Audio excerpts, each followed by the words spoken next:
Hello students, I am Sachin sir, your physics teacher. आज हम जिस टॉपिक को कवर कर रहे हैं उसका नाम है इलेक्ट्रिसिटी। ऑब्वियस सी बात है, कुछ इंफॉर्मेशन आपके पास पहले से होगी। जैसे मैं एक एग्जांपल दिए देता हूं। हमें ये पता है कि अगर हम किसी भी बॉडी को ब्रेक करते हैं तो ब्रेक करने के बाद हमें सबसे छोटा पार्टिकल्स मिलता है जिसे हम एटम बोलते हैं। And this atom has proton neutron in their nucleus and electrons revolving around it. ये इंफॉर्मेशन हमारे पास है। यहां तक हमारा साइंस डेवलपमेंट कर चुका है। ठीक है, अब थोड़ी देर के लिए सारी थ्योरी भूल जाए। हम फिर से स्टार्ट करेंगे कि how this electricity was originated और कहां तक डेवलप होकर हमारे सिलेबस में आई थी। हम अपना सफर बिल्कुल वहां से स्टार्ट करेंगे जहां से ये जीरो पर थी। ठीक है, तो क्वेश्चन स्टार्ट करने से पहले अगर मैं ये बोलता हूं कि व्हाट इज चार्ज, तो स्टूडेंट्स जनरली अपना आंसर देते हैं जो उन्होंने पहले प्रीवियस नॉलेज है उसके आधार पर कि सर अगर हम फ्रिक्शन क्रिएट करते हैं तो बॉडी में एक मैजिक डेवलप हो जाता है जिसे हम चार्ज बोलते हैं। और इस मैजिक डेवलप होने के बाद बॉडी में एक क्वालिटी और डेवलप हो जाती है, it starts attracting and rippling other body. मैंने फिर से रिपीट किया कि ये आपने सिम्टम्स बता दिया। Again my question, if I say that कि body is a charge body, what is the mean of this? इसका मतलब क्या है? तो बच्चे और एग्जांपल देते हैं कि सर अगर एक ऑब्जेक्ट को लेके हम रब करते हैं किसी कपड़े पर, किसी क्लॉथ पर, उसके बाद हम उसे पेपर पीस के ऊपर रखते हैं तो वो स्टिक होना शुरू हो जाते हैं। मैं अपनी तरफ से एक एग्जांपल और ऐड कर देता हूं कि नहा के बाहर निकलो, ड्राई हेयर पे अपने कॉम्ब को कस के रब करके उसके ऊपर रखना, आपके जो बाल है वो भी खड़े होना शुरू हो जाएंगे।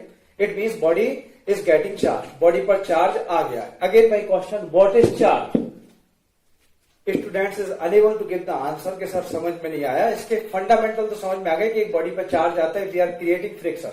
मैं बोलता हूं आपने जो आंसर दिया उससे एक चीज क्लियर हो गई।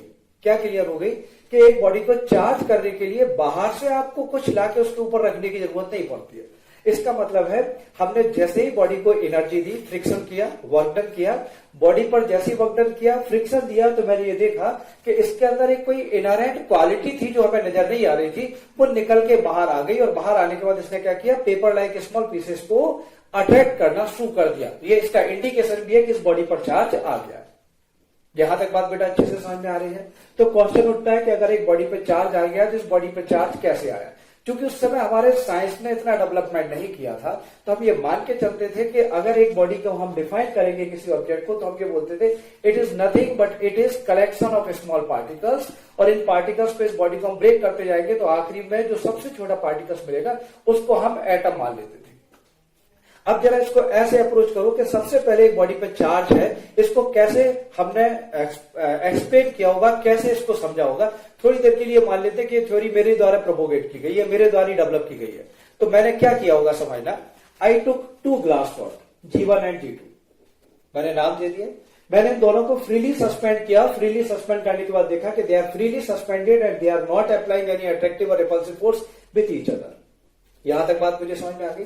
फिर मैंने सिल्क के कपड़े से मैंने एक छोटा सा सिल्क का क्लॉथ लिया, इसको इसके साथ रब किया और इसको इसके साथ रब किया। मैंने नेमिंग कर दिया S1 एंड S2। थोड़ा सा कंसंट्रेशन रखना, 5 मिनट की थ्योरी है, बात क्लियर हो जाएगी क्योंकि स्टार्टिंग यहीं से हुई थी हमारे एक्सपेरिमेंट की। जैसे ही मैंने इसको रब किया, रब करने के बाद मैंने फिर से इनको फ्रीली सस्पेंड किया, तो इनके बीच में रिपल्सन स्टार्ट हुआ। जैसे ही रिपल्सन स्टार्ट हुआ तो मैंने कुछ कंसेप्ट पहले क्लियर कर दिए, नॉट रिगार्डिंग चार्ज। मैंने एक पहला कंसेप्ट क्लियर किया कि ये जो इनके बीच में फोर्स ऑफ रिपल्सन लग रहा है ये इनडायरेक्ट फोर्स है। मैंने पकड़ के इनको अलग अलग नहीं किया है, मैं किसी कनेक्टर की मदद से इसको दूर नहीं कर रहा हूं। It means some field is producing around it, क्योंकि जब भी इनडायरेक्ट फोर्स लगता है वो फील्ड के द्वारा लगता है। जैसे हम बात करते हैं कि earth attract the body towards in downward direction due to gravitational field. तो मैंने ये बोला कि ये फील्ड के वजह से लगने वाला फोर्स है, एक चीज। और मैंने बोला कि ये जो फील्ड की वजह से लगने वाला फोर्स ग्रेविटेशनल फोर्स कतई नहीं है कतई नहीं है। क्यों? क्योंकि ग्रेविटेशनल फोर्स हमेशा अट्रैक्टिव नेचर का रहता है। तो मैं अंदर ही अंदर बड़ा खुश हुआ कि मैंने एक नई फील्ड और एक नए फोर्स को डेवलप कर लिया, उसके बारे में मैंने डिस्कवरी कर ली, इन्वेंशन कर ली। ठीक, मैंने अगला एक्सपेरिमेंट किया। जब मैंने इनको रब किया, रब करने के बाद फ्रीली सस्पेंड किया तो इनमें रिपल्सन हो रहा है। तो मैंने कहा एक काम करते, जब सिल्क को ग्लास रॉड के साथ रब किया तो जब दोनों में मैंने फ्रिक्शन किया तो इनको भी मैं सामने रख के देखता हूं क्या होता है। तो पहले सस्पेंड किया तो कुछ नहीं हो रहा था, दोनों को फ्रिक्शन करने के बाद जब मैंने फ्रीली सस्पेंड किया तो मैंने क्या देखा कि ये दोनों एक दूसरे को अट्रैक्ट करते हैं। मैंने बोला मेरी थ्योरी कंप्लीट हो गई, सारे साइंटिस्ट को बुलाए लेते हैं और मैं अपना ये एक्सपेरिमेंट एक्सप्लेन करूंगा और मैं बोलूंगा कि अब इसको सिलेबस में पढ़ाया जाए। मैंने अपने एक्सपेरिमेंट को समझाने के लिए मैंने बोला कि my experiment says number 1 there must be 2 body. Body कितनी होनी चाहिए? 2 होनी चाहिए। सेकंड मैंने बोला कि इन बॉडी के बीच में मुझे फ्रिक्शन करना ही करना पड़ेगा।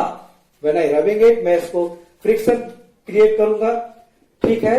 इसके बाद जो मेरा रिजल्ट आएगा, रिजल्ट ये आएगा कि अगर ये बॉडी सेम नेचर की है, लाइक जैसे both are of glass material या both are of silk material, अगर ये सेम नेचर की है तो इनमें क्या होगा बेटा? रिपल्सन होगा। और अगर ये अब अनलाइक नेचर की है, अलग अलग मटेरियल की बनी हुई है, तो इनके बीच में क्या होगा? इनके बीच में अट्रैक्शन होगा। ये मेरी थ्योरी थी। साइंटिस्ट ने बोला कि आपका एक्सपेरिमेंट सही है, अभी तक के रिजल्ट सेम आ रहे हैं, तो उन्होंने बोला एक काम और करो, एक और नई बॉडी दो। प्लास्टिक का मटेरियल दिया, बोला इसे सिल्क के कपड़े के साथ फिर से इसे रब कीजिए। रब किया, बोले अभी दोनों को फ्रीली सस्पेंड करेंगे तो इनमें क्या होना चाहिए? अट्रैक्शन होना चाहिए, because they are made of different material. बाकायदा मैंने इसको रखा, इनके बीच में अट्रैक्शन हुआ। और मैंने बोला देखो मैंने पहले ही बोला था, my steps are clear, there must be 2 body थी, दोनों के बीच में फ्रिक्शन होना चाहिए था, हमने किया। दोनों अलग अलग मटेरियल है तो इनमें क्या होना चाहिए? अट्रैक्शन होना चाहिए था, हुआ। एक साइंटिस्ट ने बोला नहीं, अभी भी बात पूरी नहीं हुई। आपका ये कहना है कि अगर ये लाइक नेचर के होंगे तो रिपल्सन शो करेंगे, अलग अलग मटेरियल के बने होंगे तो ये अट्रैक्शन शो करेंगे। और आपकी 3 कंडीशन है, 3 condition, 2 bodies, friction, like repulsion, unlike attraction. ये आपकी 3 बेसिक फंडामेंटल है इस पूरी थ्योरी के। तो एक साइंटिस्ट ने बोला एक काम करो, इस प्लास्टिक बॉडी को इसके साथ रब किया था आपने, इसको यहां पर रखो। इस सिल्क के क्लॉथ को आपने इसके साथ रब किया था, इसको यहां पर लेके आओ। अभी देखिए 2 कंडीशन सेटिस्फाइड है, देयर मस्ट बी 2 बॉडी, दोनों के साथ फ्रिक्शन होना चाहिए। पी के साथ फ्रिक्शन एस3 ने किया और S1 के साथ फ्रिक्शन ग्लास रॉड ने किया। बोले अब दोनों को फ्रीली सस्पेंड करो, तो चूंकि सेम मटेरियल अलग अलग मटेरियल के हैं, सॉरी, तो इनके बीच में क्या होना चाहिए? अट्रैक्शन होना चाहिए। लेकिन जब रिजल्ट देखा तो क्या आया? इनके बीच में रिपल्सन आया।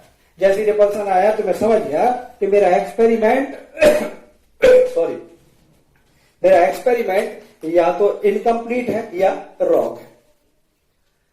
अब इस पर बैठ के हमने विचार किया कि ये क्या होना चाहिए।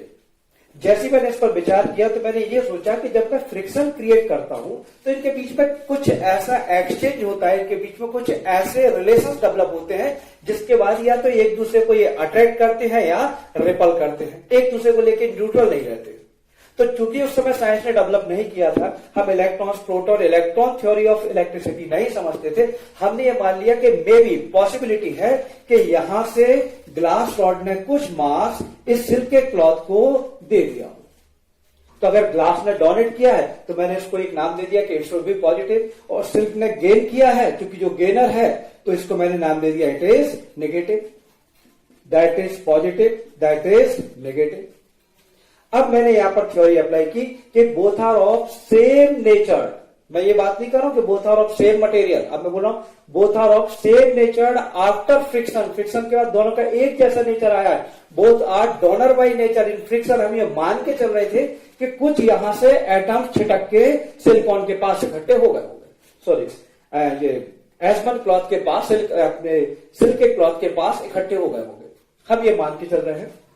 इसलिए ये दोनों अब सेम नेचर के हैं, बोथ आर पॉजिटिव, तो इनके बीच में क्या होगा बेटा? रिपल्सन होगा। अब यहां पर देखिए ग्लास कैसा था? पॉजिटिव था, और फ्रिक्शन के बाद सिल्क कैसा था? नेगेटिव था। इनके बीच में क्या होगा बेटा? अट्रैक्शन होगा। तो अब मैंने थ्योरी में चेंज किया कि अट्रैक्शन और रिपल्सन इस पर डिपेंड नहीं करेगा कि दोनों सेम नेचर के मटेरियल हैं या बेटा दोनों का मटेरियल अलग अलग है। अट्रैक्शन और रिपल्सन सिर्फ इस थ्योरी पे डिपेंड करेगा after friction both are same nature, both are positive or both are opposite nature, not by material, by donor or giver, right? इसका मतलब है थ्योरी से एक चीज और कंफर्म हुई। अब जरा देखना ध्यान से, सिल्क के हमने क्या मान के चला था इस पर? नेगेटिव। अब हम आंसर दे सकते हैं ये नेगेटिव है। प्लास्टिक के साथ जब इसको रखा तो इनके बीच में रिपल्सन हो रहा था, तो प्लास्टिक कैसा होना चाहिए? नेगेटिव होना चाहिए। अगर ये प्लास्टिक नेगेटिव है तो यहां पर लौट के आइए, जब मैंने इस प्लास्टिक को इस S3 के साथ फ्रिक्शन किया था तो इसका मतलब है इस पर नेगेटिव आ रहा है, तो इस पर कैसा आएगा? पॉजिटिव। और इस बार क्या हुआ? इस बार रबिंग करने पर हम ये मान के चल रहे हैं कि सिल्क ने अपने कुछ एटम किसको दे दिए हैं? प्लास्टिक को दे दिए। तो कहानी का कंक्लूजन ये है कि ऐसा नहीं है कि ग्लास इज अ डोनर, यही रिच है, ये दान करेगा, हमेशा पॉजिटिव रहेगा और ये गरीब बना रहेगा, नथिंग। इस केस में he is donor, he is gainer, but in this case of plastic ऐसी बोला है मैं एटम दूंगा, मैं पॉजिटिव हूं और आप नेगेटिव हो। और जब भी अब ये सेम नेचर के होंगे after friction, both are negative और बोथ आर पॉजिटिव, तो इनमें रिपल्सन होगा। पॉजिटिव और नेगेटिव होंगे तो इनमें अट्रैक्शन होगा। ये थ्योरी हमारी फाइनल हो गई on the basis of transformation of atom, ऐसा मैंने मान लिया। कई सालों तक हम इसको समझते रहे, क्यों? क्योंकि हमारा फर्दर डेवलपमेंट ऑफ साइंस नहीं हुआ था। इस पूरी सिचुएशन में बच्चे बोलते कि सर इसको पॉजिटिव और इसको नेगेटिव क्यों नाम दिया? तो साइंस ने बोला कि हमारा इस एक्सपेरिमेंट का एक हिस्सा और था। चार्ज किया बॉडी को चार्ज बॉडी बोलते हैं, इस प्रोसेस को इलेक्ट्रिफिकेशन बोलते हैं। हमने यहां पर एक टर्म और ऐड की, एक बॉडी को मैंने जब बेटा दूसरी बॉडी के साथ फ्रिक्शन क्रिएट किया। मैं थोड़ा जल्दी पढ़ा रहा हूं क्योंकि बेसिक थ्योरी है, एग्जामिनेशन के लिए ऐसा इंपॉर्टेंट नहीं है क्योंकि हिस्टोरिकल थ्योरी है, क्योंकि इलेक्ट्रॉनिक थ्योरी है, आपकी इलेक्ट्रॉन थ्योरी आ चुकी है तो वही फाइनल है। ये मैंने पहन लिया, इसको मैंने एक दूसरी बॉडी के साथ फॉर एग्जांपल रब किया। रब करने के बाद मैंने देखा कि इस बॉडी पे चार्ज आ गया है। कंफर्मेशन क्या है? प्लास्टिक पेपर के ऊपर रखना, स्टिक करना शुरू कर देगा। इस बॉडी पे भी चार्ज आ गया, प्लास्टिक पेपर के ऊपर रखोगे, स्टिक करना शुरू कर देगा। तो हम बोलेंगे both body is getting charge. यहां तक कहीं कोई कंफ्यूजन? अब मैंने क्या किया कि दोनों ही इसको क्या कर रहे थे? रब कर रहे थे। मैंने दोनों को एक साथ रखा, now they comes in contact. अब इसको मैंने पेपर पीस के ऊपर रखा तो पेपर पीस ने इसको स्टिक नहीं किया। इसका मतलब है अब इन दोनों के पास चार्ज नहीं है। मैं ये मान के चल रहा था कि charge plus charge double charge. Double charge means paper पर लगने वाला फोर्स भी कैसा होना चाहिए? डबल होना चाहिए। लेकिन रिजल्ट क्या आया? इसमें तो कोई भी फोर्स नहीं था। तो ये तो टेंशन हो गई कि भाई हम तो ये मान के चल रहे थे कि सिंपल एडिशन ये बोलता है कि जब भी हम दो चीजों को ऐड करते हैं तो ऐड होकर हमें और एडिटिव रिजल्ट मिलता है। यहां तो रिजल्ट जीरो हो गया। जब रिजल्ट जीरो हुआ तो हमने इस घटना को नाम दिया कि when there are two opposite charge nature, positive and negative, when they kept in contact, एक दूसरे को ये क्या कर देते हैं? न्यूट्रल कर देते हैं। इस प्रोसेस को हमने नाम दिया डिस्चार्ज ऑफ बॉडी। अब क्वेश्चन उठता है कि इसको हम एक्सप्लेन कैसे करें, क्योंकि बड़ा अजीब गरीब हमने नाम रखा। अभी तक आपने किसी भी फिनोमेना को पॉजिटिव और नेगेटिव नाम नहीं देखा होगा।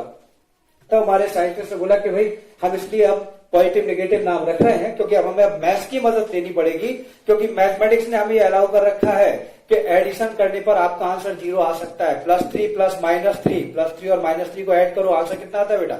जीरो आता है। तो इसीलिए हमने इसका नाम पॉजिटिव और नेगेटिव रखा। क्यों? क्योंकि फ्रिक्शन से इन पर चार्ज आता था और कॉन्टैक्ट में लाने के बाद ये बॉडी क्या हो जाती थी? डिस्चार्ज हो जाती थी, जीरो हो जाता था। यहां तक बात समझ में आ गई? बेसिक चार्ज की हमें थ्योरी समझ में आ गई। जब मैंने इस चार्ज की स्टडी की तो यहां पर हमने इसके बारे में 3 बेसिक चीजें समझी। पहला, ट्रांसफॉर्मेशन किसका हो रहा है? अभी तक हमारी जो थ्योरी है, ट्रांसफॉर्मेशन हो रहा है मास का, मैटर का, पार्टिकल्स का, एटम का, तभी बॉडी पर चार्ज आ रहा है। तो मुझे समझ में आ गया कि चार्ज एक अलग से मिलने वाली सेपरेट क्वांटिटी नहीं है, it is associated property of matter. ये मैटर के अंदर की एसोसिएट प्रॉपर्टी है। क्लियर है? ये कैरेक्टरिस्टिक्स है एक बॉडी के अंदर, इनहेरेंट है, पहले से अवेलेबल है। क्लियर? बाहर से हमें से लेके नहीं आना है। दूसरी चीज हमें इसके बारे में क्या समझ में आई? ये एक कंडीशनल इनहेरिटेंस है, ये बाय बर्थ इनहेरिटेंस नहीं है। ये एक पर्टिकुलर सिचुएशन में क्या होता है? अराइज होता है, एपियर होता है। अब मैं एग्जांपल देता हूं जिससे आपको बात समझ में आएगा। हम इनहेरिटेंस की बात करते हैं और बाहर से हम क्या एडॉप्ट करते हैं। जब एक चाइल्ड का बर्थ होता है तो बेटा वो लैंग्वेज सीखता है, हम ये बोलते हैं इट इज नॉट इनहेरिटेंस। इसने कम्युनिकेशन के लिए बाहर से कोई चीज अडॉप्ट की है, एनवायरमेंट, पहली चीज। दूसरा, अगर एक बॉडी है तो उसमें पहले दिन से क्या होता है? मास होता है, मैटर होता है, ये इनहेरिटेंस है। ठीक है? तीसरी चीज कंडीशनल इनहेरिटेंस।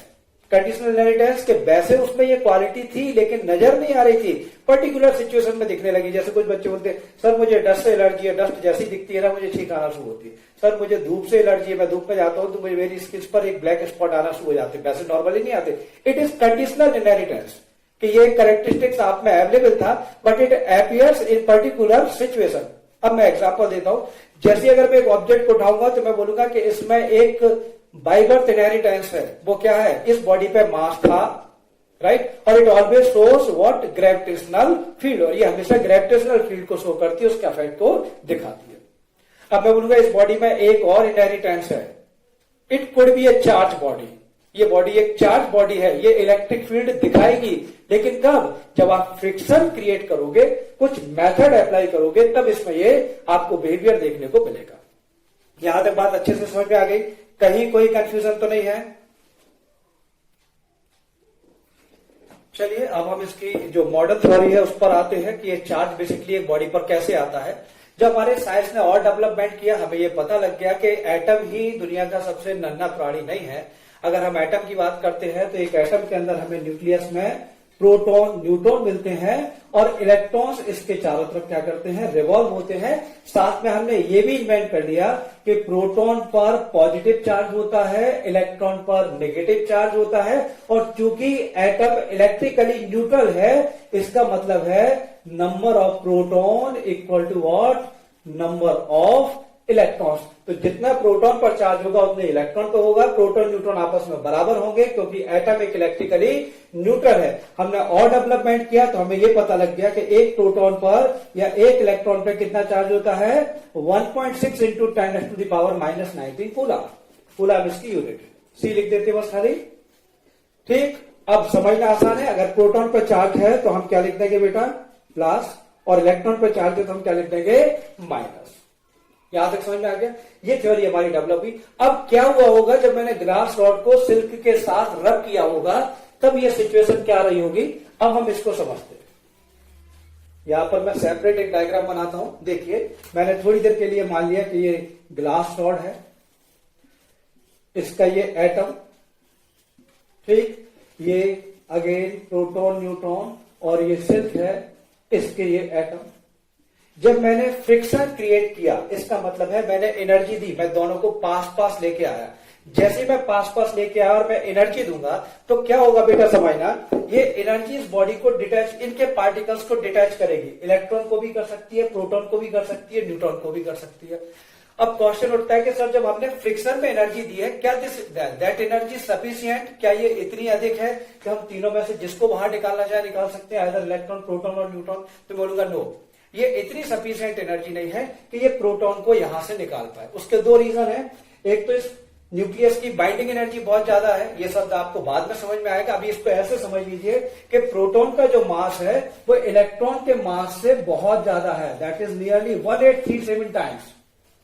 तो इसका इनर्शिया बहुत ज्यादा होगा, ये है भी बहुत ज्यादा होगा। तो इसको निकालने के लिए आपको ज्यादा एनर्जी देनी पड़ेगी। इसको ऐसे भी समझ लो, 1 kg बॉडी को उठाना आसान है, या 1000 kg बॉडी को, या 1837 टाइम्स हैवियर बॉडी को। तो आप बोलोगे सर 1 kg को उठाना आसान है, इसके लिए कम एनर्जी लगेगी। तो जब मैंने फ्रिक्शन क्रिएट किया तो इस इलेक्ट्रॉन को उस एनर्जी से आसानी से मैं डिटैच कर सकता था। क्लियर? अब इलेक्ट्रॉन डिटैच होगा तो इसका मतलब है इलेक्ट्रॉन या तो इस एटम के साथ स्टिक होगा या इसका इलेक्ट्रॉन इस एटम के साथ स्टिक होगा। क्लियर? ये कुछ ऐसा ऐसे समझ लीजिए कि जब मैंने फ्रिक्शन क्रिएट किया तो इस तरीके से ये इनके इलेक्ट्रॉन्स की इंटरलॉकिंग हुई। मैंने इसको यूं खींचा तो ये इलेक्ट्रॉन अपने संग इस इलेक्ट्रॉन को लेके अपने एटम में आ गया। क्लियर? हम इसे ऐसे भी समझ सकते हैं कि जब मैं पास पास लेके आया, मैंने फ्रिक्शन क्रिएट किया, तो इस प्रोटॉन ने इस इलेक्ट्रॉन पर फोर्स लगाने के साथ साथ इस इलेक्ट्रॉन पर भी फोर्स लगाया, राइट? क्योंकि एनर्जी हम दे रहे हैं फ्रिक्शन। इस प्रोटॉन ने इस इलेक्ट्रॉन को अट्रैक्ट करने के साथ साथ बाहर वाले इलेक्ट्रॉन को भी अट्रैक्ट किया।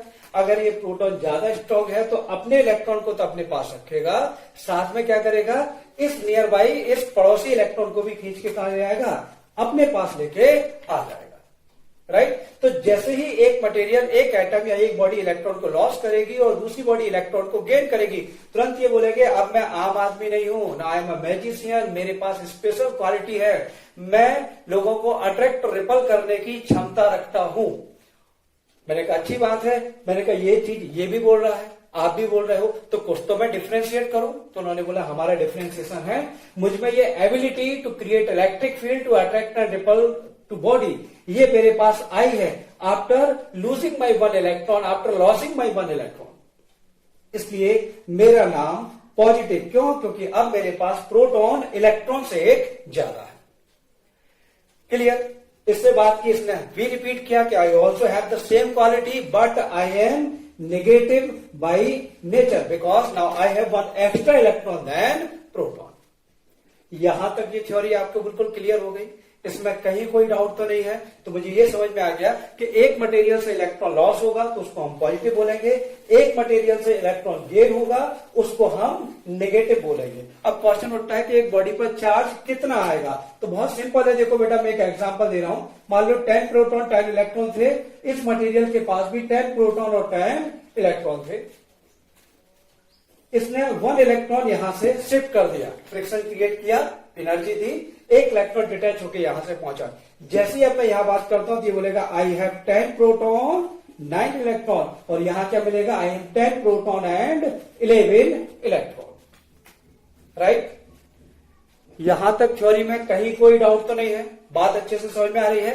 व्हाट हैपन्स, इट हैज, ये बोलेगा मुझ पर जो नेट चार्ज है वो कितना है, प्लस 1.6 इंटू 10⁻⁻19 कूलम, और इस पर जो नेट चार्ज है वो कितना होगा, -1.6 इंटू 10⁻⁻19 कूलम।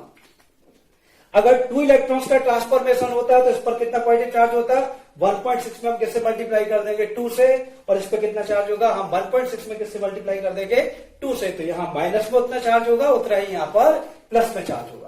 इसका मतलब है जब भी हम एक बॉडी को फ्रिक्शन करते हैं तो एक पर जितना पॉजिटिव आता है उतना ही दूसरे पर नेगेटिव आता है, और जैसे ही हम दोनों को आपस में ऐड करते हैं तो दोनों एक दूसरे को क्या कर देते हैं, न्यूट्रलाइज कर देते हैं, इसको हम डिस्चार्जिंग करते हैं और बॉडी पर कोई भी चार्ज नहीं होता। अब देखिए समझना कितना आसान है, अगर मैं दोनों को ऐड करता हूं तो प्लस 1.6 माइनस 1.6, आंसर क्या मिलेगा आपको, 0। बॉडी क्या हो गई, न्यूट्रल हो गई। राइट,